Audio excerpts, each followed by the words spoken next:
오늘 우리에게 주신 말씀은 요한일서 4장 7절에서 11절이 되겠습니다. 차으신 후 저와 여러분이 한 절씩 교독하신 후 마지막 절은 다 함께 합독하시겠습니다.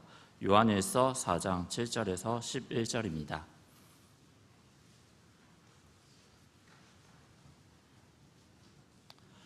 사랑하는 자들아, 우리가 서로 사랑하자. 사랑은 하나님께 속한 것이니 사랑하는 자마다 하나님으로부터 나서 하나님을 알고 사랑하지 아니하는 자는 하나님을 알지 못하나니 이는 하나님은 사랑이심이라.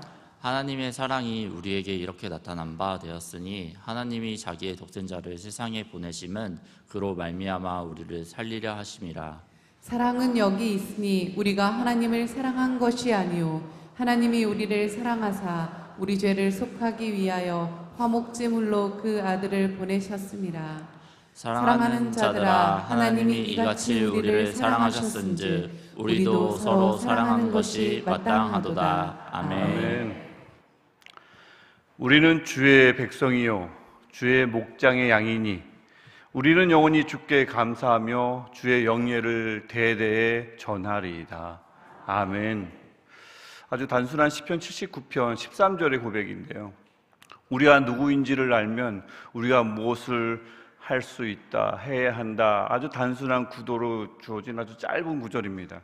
우리가 누구인가를 살피면 하나님께 감사하고 영원히 찬양할 이유가 생긴다는 말씀입니다. 저와 여러분, 또 이 시편 기자뿐만 아니라 저와 여러분 마찬가지 아니겠습니까? 우리가 다 주의 백성이고 또 주의 목장의 양인 줄 믿습니다. 주님이 다스리는 우리들, 주님이 먹여주시는 것 먹는 우리들, 주의 백성이고 주의 양이지요. 오늘도 우리가 그분의 백성으로서, 그분의 양으로서 우리 주님이신 하나님을, 우리 목자이신 하나님을 찬양하고 감사하는, 어떻게 해요? 우리 삶으로, 우리 말로, 우리 인격으로, 우리 표정으로 감사하고 찬양하는 오늘 하루 되시기를 주님의 이름으로 축원합니다. 또 우리 오늘 하루 또 우리 방금 기도도 해주셨지만 남수단에 계신 목사님 네 분 또 위에서 기도해 주셔야 되고, 또 이제 마지막 수련회 일정이죠. 청년교회 목요일부터 있을 청년교회 수련회를 위해서도 함께 기도하시는 오늘 하루 되시기를 축복합니다.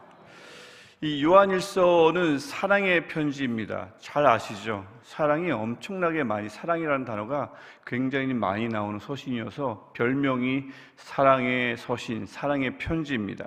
오늘 우리가 4장을 읽었지만 4장만 하더라도 사랑이라는 단어가 30회 이상이나 나와요. 굉장히 많이 나오죠. 그래서 이 뭔가 사랑이라는 것을 자꾸 이렇게 강조한다는 것은 늘 그렇습니다. 그 교회에, 이 요한 서신을 받아들 교회가 사랑이 너무 풍성하면, 너무 찐득찐득하게 사랑하고 있으면 굳이 이렇게 사랑 강조하지 않을 거예요. 성경이 뭔가를 자꾸 강조한다는 것은 그 강조하는 그 점이 그 받아들게 될 수신자들, 교회가 그 강조점을 잘 지키지 않고 있다는 방증이기도 합니다. 분명히 사랑과 관련해서, 즉 교회 안에 관계적인 문제가 분명히 생긴 게 분명하다는 거죠. 가만히 사람과 사람 사이 이 관계적인 문제를 가만히 생각해 보면 관계를 맺는 것도 좀 쉽진 않아요. 그렇죠? 저 사람, 우리 여러분 어떻게 서로를 좀 알게 되셨습니까? 가만히 생각해 보면 신기할 때가 많습니다. 어떻게 저 사람을 알게 됐지? 어떻게 만나게 됐지? 어떻게 친한 사이가 됐지? 근데 그것도 굉장히 중요하지만 관계를 맺는 것보다 좀 어렵고 더 많은 노력이 필요하다 싶은 게 그 관계를 유지하는 거다라는 생각이 듭니다. 오래된 관계일수록, 처음엔 안 그래요. 근데 오래된 관계일수록 편안하다 싶고 그러다 보면 쉽게 여기게 되죠. 근데 그렇게 되다 보면, 오래되다 보면 좀 느슨해진 것 같습니다. 그냥 모든 게 당연한 것 같고, 그러다 보면 모든 게 당연하니까 감사한 일이 서로에게서 줄어들기도 하고 또 서로에게 무덤덤해지기도 하죠. 그래서 오래된 관계일수록 더 노력하지 않으면 그 유지하는 일이 만만치 않다라는 생각을 하게 됩니다. 교회도 마찬가지라는 생각이 듭니다. 교회도 다 관계적인 공동체 아니겠습니까? 교회가 막 시작될 때, 우리 시내가 푸른나무교회 봉천교회라는 이름으로 막 시작될 때 처음부터 수백 명이 모인 것 아니지 않습니까? 한두 명 모이다 보니 수백 명이 모였을 텐데, 처음에 이제 몇 명 앉아서 이렇게 예배 드리다가 한 명씩 막 새 가족이 생기면 그분들이 얼마나 감사해요. 얼마나 귀해요. 반갑고 든든하죠. 근데 시간이 지나면 그냥 와주는 게, 모든 게 그냥 그런 게 당연하다 싶고, 그러면 감사한 일도 나도 모르게 점점 줄어들 수 있고, 또 서로에 대해서 무덤덤해질 수 있죠.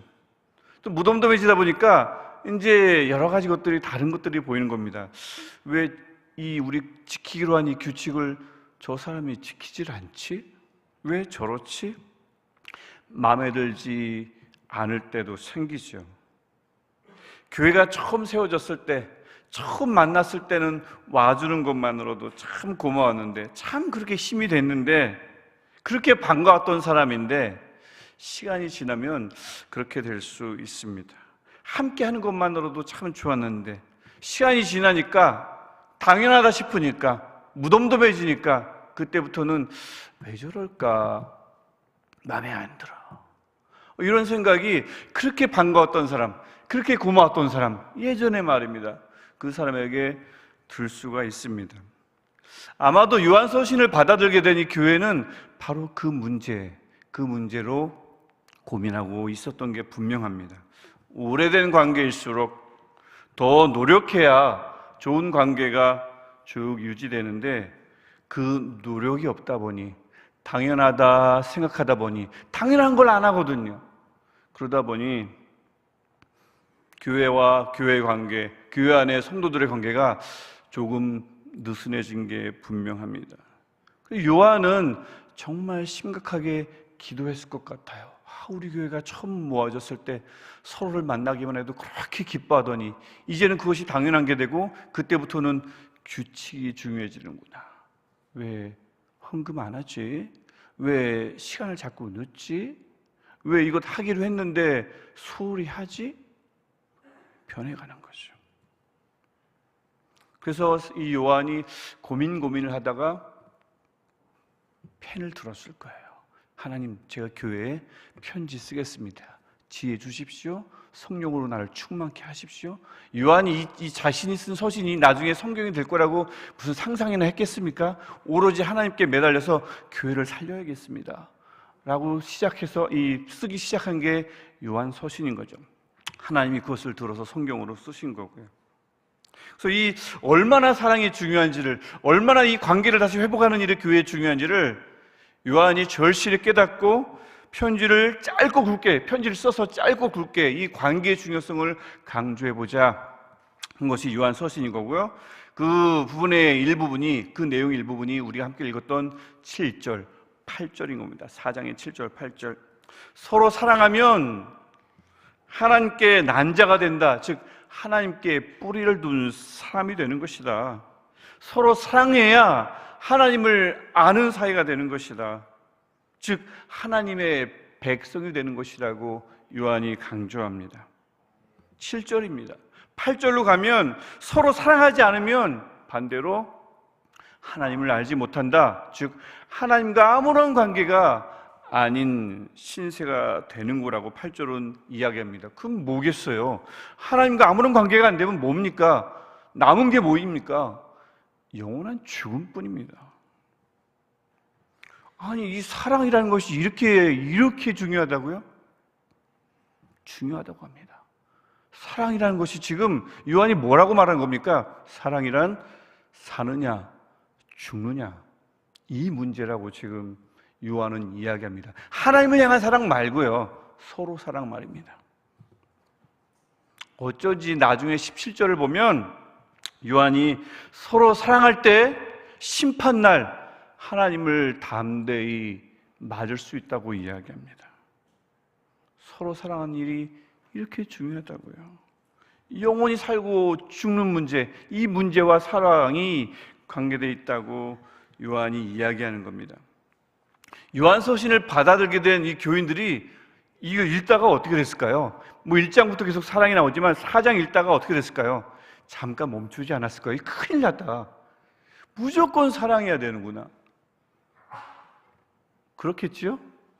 그러거나 말거나 그랬을까요?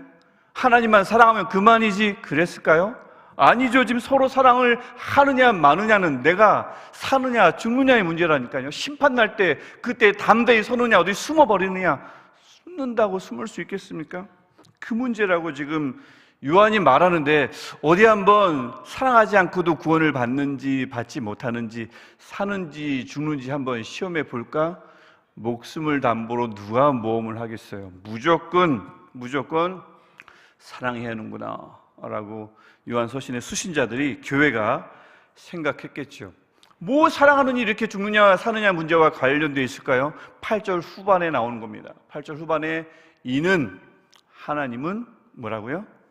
사랑이심이라. 하나님은 사랑이심이라. 아멘.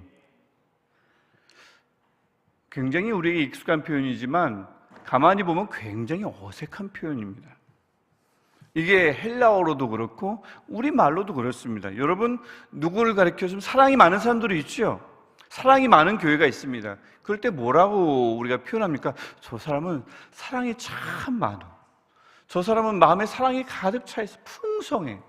이렇게 말하지, 저 사람은 사랑이야. 이렇게 표현 안 하잖아요. 헬라어도 마찬가지입니다. 사랑이 많은 어떤 신에 대해서, 누군가의 대상에 대해서 이야기할 때 그분은 사랑으로 가득 차 있다, 그분은 사랑이 풍성하다라고 이야기하지, 이렇게 그분은 사랑이야 라고 말하지 않습니다. 요한이 실수했을까요? 그럴 리가 없지요. 요한은 고심고심한 겁니다. 하나님의 이 사랑이 많으신데 그것을 어떻게 표현할 방법이 없는 거예요. 그러다 보니 하나님은 사랑이다, 어색한 줄 알면서도 이 표현을 쓸 수밖에 없었던 겁니다. 즉 하나님은 사랑 그 자체다 라고 말하는 겁니다. 만약 하나님께 뼈가 있다면 하나님은 뼛속까지 사랑으로 가득 차 있다.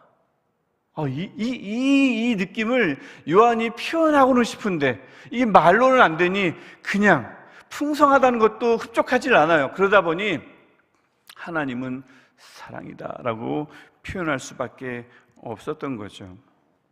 하나님은 겉과 속, 만약 겉과 속이 있다면 사랑으로 가득하다 보니, 온통 사랑이 흥건하다 보니, 9절을 보면 그래서 하나님이 죄인인 우리를 살리시려고 아들을 보내셨고, 10절 그냥 보내셨나요? 희생제물로 그 아들을 희생시키셨습니다. 하나님이 그냥 그렇게 우리를 그렇게 사랑하셨다는 것은, 왜냐하면 하나님은 사랑이기 때문에. 이게 요한 서신이 당시 교회에게 강력히 외치고 싶던 진리였던 겁니다. 이것을 가만히 보면 사랑이라는 것은 이런 거구나. 사랑이라는 것이 뭐 다양하게 정의 내릴 수 있지만 이걸 이 9절과 10절만 보더라도 사랑이라는 것은 대상을 아끼고 귀히 여겨서 내가 가진 것을 주는 것이구나. 이게 9절과 10절에 담긴 하나님의 사랑을 통해서 정의 내릴 수 있는 사랑의 뜻이겠지요. 하나님은 이 사랑을 억지로 그래서 하실 필요가 없었어요. 조금씩 배워가며 실천하신 것이 사랑이 아닙니다. 그냥 그분은 사랑이다 보니까, 사랑으로 완전 가득 차 있다 보니까 감출래야 감출 수가 없다 보니 그 사랑이 그냥 뿜어져 나온 것뿐이죠. 그분이 우리 하나님이신 줄 믿습니다. 그러니까 말이죠, 요한은 답답한 거예요. 아니 그분은 사랑 그 자체인데 그 하나님의 사랑을 닮지 않았다면 뭘 도대체 닮아가고 있는가 우리는. 예배하면 예배의 대상을 닮기 마련인데, 아니 사랑 그 자체인 하나님을 예배하면서 그 사랑을 닮지 않으면 도대체 무엇을 닮았단 말인가. 그 사랑이 우리 안에서 배어나오지 않으면 우리는 도대체 누구를 예배하고 있단 말인가. 요한이 그 교회에게 호소하는 겁니다. 외치는 겁니다. 도대체 우리가 누구란 말이냐? 왜 무덤덤하냔 말이라. 왜 서로에 대해서 당연히 여기고 이제는 감사도, 이제는 고마움도, 이제는 든든함도 다 사라졌냔 말이죠. 왜 규칙의 잣대만 들이대고 있느냐라고 요한은 교회에게 외치고 있는 겁니다. 이러다가는 하나님과 관계가 끊어지고 이러다가는 마지막 때에 하나님 앞에 아무도 담대히 설 수 없을 것이다. 요한은 이렇게 호소하고 있는 겁니다. 살고 싶으면 서로 사랑하라. 이렇게 이야기하고 있습니다. 그게 옳다는 거죠. 그래서 11절을 보면 우리가 마지막 읽었던 11절, 이것은 함께 읽겠습니다. 이 구절은 같이 읽겠습니다. 사랑하는 자들아, 하나님이 이같이 우리를 사랑하셨은즉 우리도 우리가 서로 사랑하는 것이 마땅하도다. 아멘. 하나님이 우리를 사랑하신 사실을 알지요. 알지만 다시 한번 돌아보아야 한다는 구절입니다. 기억해야 한다는 구절입니다. 그래서 사랑의 당위성, 서로 사랑의 당위성을 다시 한번 챙겨야 한다는 것입니다. 놓치지 말라는 구절입니다. 근데 여기서 우리가 잠깐 눈여겨볼 것이 하나 있는데, 제가 저번에 4월 달에 세족에 관련해서 설교할 때도 잠깐 언급했던 내용과 일치합니다만, 하나님은 먼저 우리를 사랑하시고는 그 사랑을 직접 하나님께 갚으라고 말씀하시지 않았다는 겁니다. 즉, 내가 너희를 사랑했으니 너희도 나를 사랑하라 라고 하지 않습니다. 그게 아니고 내가 너희를 사랑했으니 너희는 서로 사랑하라고 이야기합니다. 요한복음의 예수님도 마찬가지입니다. 13장 34절에서 보면, 요한복음 13장 34절 보면, 새 계명을 너희에게 주노니 서로 사랑하라. 내가 너희를 사랑한 것 같이 나를요? 아니요, 너희도 서로 사랑하라. 세족도 마찬가지입니다. 너희 발을 씻었으면 너희도 내 발 씻어야지. 이거 아니고 내가 너희 발 씻었으니 너희도 서로 발 씻어줘라. 똑같지요? 같은 원리가 쭉 반복되고 있습니다. 사람이라는 것이 서로 사랑함으로써 하나님을 향한 사랑을 표현하는 거구나. 본문이 분명하게 반복해서 일맥상통하게 우리에게 말씀하고 있습니다. 어떻게 이럴 수가 있나? 왜 사랑을 그대로 갚으라고 하지 않나? 좀 의아해할 수도 있지만 가만히 생각해 보면 이해가 갑니다. 우리가요, 도대체 무슨 수로 하나님의 사랑을 갚을 수가 있겠어요? 이 안에 있는 여러분, 지금 영상으로 예배드리는 여러분, 그 누구가 하나님의 사랑을 갚을 수가 있겠습니까?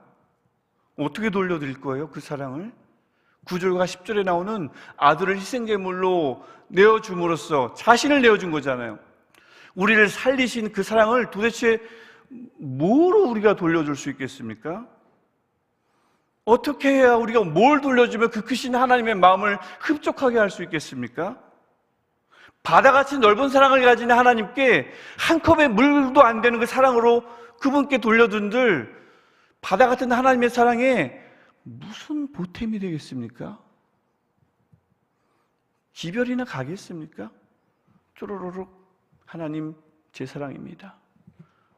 바다에 무슨 영향을 주겠어요? 그러니 야야야, 뭐 돌려줄 생각하지 말고, 우습지도 않아, 돌려줄 생각하지 말고 너희들끼리 사랑해. 그것만으로도 나는 충분해. 이런 말씀이 이 안에 잘 배어 있는 거죠. 하나님은 그냥 우리더러 서로 사랑하라고 말씀하십니다. 그걸로 하나님을 향한 우리의 사랑을 인정해 주겠다는 말씀입니다. 하나님의 세심한 배려가, 하나님의 깊은 은혜가 이 서로 사랑하라는 말씀 안에 이미 잘 담겨 있음을 우리가 볼 수 있습니다. 결국 그래서 이 본문을 쭉 종합해 보면 요한서신에 나오는 사랑, 우리가 4장 본문을 통해서 우리가 배우게 된 사랑은 가만히 있으면 누군가에게 저절로 생기는, 아주 자연스럽게 때로는 생기는 그런 사랑은 아닌 게 분명합니다. 요한서신이 말씀하는 사랑은 기억하고 실천하기 위해서 노력하는 사랑입니다. 무엇을 기억합니까? 서로 사랑은 사느냐 죽느냐의 문제입니다. 이것을 기억하고 살고 싶으면 서로 사랑해야 하는 것입니다. 하나님은 사랑이신 겁니다. 이것을 기억하고 하나님을 섬긴다면서 사랑 그 자체인 하나님을 섬긴다면서 사랑이 없다면 안 된다는 거죠. 하나님은 사랑 그 자체라는 것을 기억하고 서로 사랑해야 한다는 겁니다. 우리를 먼저 사랑하신 하나님의 큰 사랑을 기억한다면, 잊지 않는다면 그 사랑을 서로에게 실천하지 않을 때 그런 배은망덕한 것이 없다는 겁니다. 그래서 이것을 기억하고 노력하며 사랑해야 한다는 것입니다. 마지막으로 무엇보다 바다 같은 하나님의 사랑을 도무지 우리가 갚을 수 없는 우리에게 그것을 갚으라고 요구하지 않고 그냥 서로 사랑하면 갚은 것으로 여겨주겠다는 하나님의 은혜를 잊지 않고 서로 사랑하라는 겁니다. 그렇죠? 사랑은 저절로 생기면 사랑하고 아니면 많은 사랑이 아니라 기억하고 네 가지 기억이 있었죠. 네 가지를 기억하며 사랑하는, 실천해야 하는, 노력해야 하는, 열심히 노력해야 하는 사랑인 것입니다. 저는 그냥 사랑이 생기질 않아요. 도무지 마음이 생기질 않습니다. 여기선 통하지 않습니다. 요한일서 4장에 요한일서 전체는 통하지 않는 생각입니다. 마음이 들지 않더라도, 사랑하는 마음이 내 마음에서 샘솟지 않더라도 네 가지를 기억하고 실천하는 사랑이어야 합니다. 노력해야 하는 사랑이어야 합니다. 좀 그래서 우리 하나님이 보실 때 우리 시냇가 푸른 나무 우리 교인들 한 분 한 분, 또 우리 교회 전체를 가만히 보실 때 시냇가 푸른 나무 교회가 사랑이 풍성하구나 이렇게 칭찬하시면 좋겠어요. 하지만 그것 말고 이렇게 칭찬하셨으면 더 좋겠어요. 어떻게 해요? 시냇가 푸른 나무 교회는 사랑이구나, 사랑이 풍성하구나 말고 하나님처럼, 하나님 닮아가야 되잖아요. 우리도 사랑이구나, 우리는 사랑이 풍성해를 넘어서 우리도 사랑이구나. 시냇가 푸른 나무 교회는 그 교인들은 한 명의 예외도 없이 뼛속까지 사랑으로 가득하구나, 이런 칭찬을 받는 저와 여러분 되시기를 주님의 이름으로 축복합니다. 서로를 향한 사랑이 아주 흥건히 배어나오는구나. 원래 사랑이 많아서가 아니라 기억했더니 아주 그냥 하나님을 쏙 빼닮아가지고 사랑이구나, 이런 칭찬을 받는 저와 여러분이 되기를 주님의 이름으로 축복합니다. 그렇게 서로를 아끼고 서로를 귀히 여기고, 그래서 자신을 내어주는 그 사랑 실천 말입니다. 그래서 언제나 우리가 그 사랑을 통해서 하나님 안에 늘 거하고 하나님께 뿌리를 깊이 내리고 마지막 때 심판날에 어떻게 서요? 담대히 하나님 앞에서는 축복이, 이 시간 함께 예배하는 여러분, 영상으로 예배드리는 여러분, 나중에 이 영상을 통해서 함께 예배를 드릴 여러분, 그 여러분 위에 영원토록 함께하기를, 영원토록 풍성하기를 주님의 이름으로 축복합니다. 우리 이 마음 가지고 기도하기 전에 우리 먼저 학중계 기도문 함께 읽고 또 마마클럽 기도문 읽고 같이 마음 모아서 기도하겠습니다. 먼저 우리 학교 중보 기도운동 기도문 함께 읽겠습니다. 주님, 선생님들이 학생에게 폭력이나 갑질을 행하지 않도록, 학생들이 학교 폭력과 왕따를 행하지 않도록 은혜를 베풀어 주시옵소서. 아멘. 주님, 선생님들과 학생들에게 스트레스와 우울감과 좌절감에 유연하게 대처하는 마음과 태도를 주시옵소서. 예수님의 이름으로 기도합니다. 아멘. 마마클럽 기도문, 오늘 가정을 위한 기도문입니다. 함께 읽겠습니다. 예레미야 17장 14절. 여호와여, 주는 나의 찬송이시오니 나를 고치소서. 그리하시면 내가 낫겠나이다. 나를 구원하소서. 그리하시면 내가 구원을 얻으리이다. 아멘. 각 가정의 형편과 기쁨과 슬픔, 소원과 눈물을 아시는 엘로이 하나님을 찬양합니다.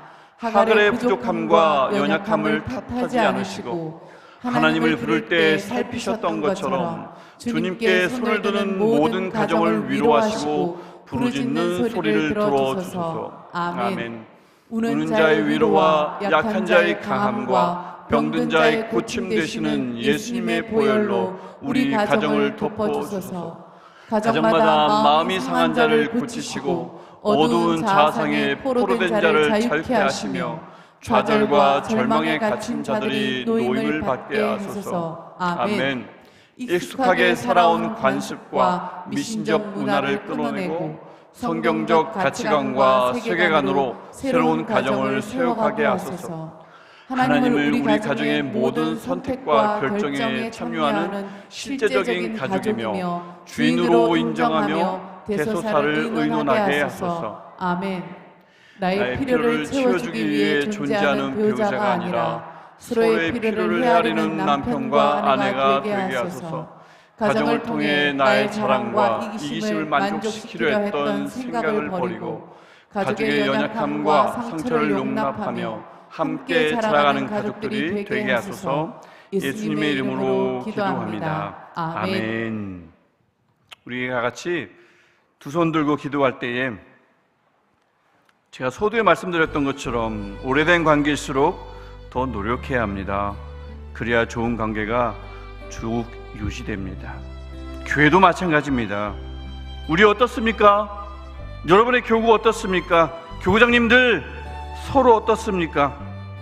각 부서에서 일하시는 분들 요즘 서로 어떠세요? 우리 교육자분들 서로 어떻습니까? 하나님 먼저 사랑해 주셔서 감사합니다. 우리가 사랑하지 않는데도 먼저 사랑해 주셔서 감사합니다. 그 사랑이 우리 마음에 늘 와닿게 하옵소서. 흐려지지 않게 하옵소서. 다른 것 말고 하나님은 사랑이시라 사랑이신 하나님을 닮는 우리들 되게 하옵소서. 그래서 서로를 사랑하는 일이 어렵지 않게 손해본다고 생각하지 않게 하옵소서. 우리가 서로 사랑할 때 그래서 우리가 하나님 안에 뿌리를 깊이 내리며 마지막 때에 담대히 그분 앞에 서는 은혜가 있게 하옵소서. 우리 이 마음 가지고 한 마음 모아 주님을 세 번 부르고 함께 기도하겠습니다. 주여 주여 주여. 하나님, 우리를 부르신 하나님, 우리를 사랑해 주셔서 주님의 아들 땅에 보내셔서 희생제물로 희생식품으로 말미암아 우리를 주의 자녀로 삼으시고 하나님의 사랑을 뜻보고 우리에게 주시니 참으로 감사합니다. 추상적인 사랑일 수 있었는데 그 사랑을 실제로 우리에게 보여주시고 막연한 감정적인 사랑일 수 있었는데 그 사랑은 희생적인 사랑임을 우리에게 보여주셔서 그 희생을 먹고 우리가 다시 사랑할 수 있게 되셨으니 하나님 참으로 그 하나님의 사랑에 감사합니다. 주님 우리도 살고 싶습니다. 주님 우리 그 사랑을 먹었을 뿐만 아니라 주님 우리 다시 한번 우리를 돌아보며 사랑하는 우리가 되기를 원합니다. 하나님 닮기를 소원합니다. 사랑이신 하나님께 칭찬받기를 소원합니다. 나는 사랑이다. 우리는 사랑이다. 하나님의 성품이 우리 안에 그대로 물려지기를 소원합니다. 사랑이 풍성한 것을 넘어서 사랑 그 자체가 되는 우리 교회가 되게 하옵소서. 우리 교구가 되게 하옵소서. 우리 사역자들이 되게 하옵소서. 우리의 하나님의 귀한 일꾼들이 되게 하옵소서. 하나님 닮는다는 것, 하나님 그 어떤 것보다 사랑을 닮지 않으면 도대체 우리 무엇입니까? 우리는 어떤 존재입니까? 우리과의 하나님 앞에 살아갈 수 있습니까? 심판날 하나님 앞에 담대히 설 수 있겠습니까? 주님, 하나님과 무관한 자 되지 않도록, 하나님으로부터 끊어진 자 되지 않도록 주님 사랑하는 우리를 되게 하옵소서.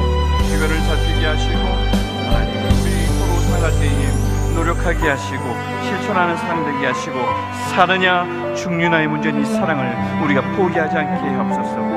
우리를 먼저 사랑하신 하나님의 그 사랑을 잊지 않게 하시고 서로 사랑함으로써 하나님을 향한 사랑을 갚을 수 있는 이 기회를 놓치지 않는 우리들 되게 하옵소서.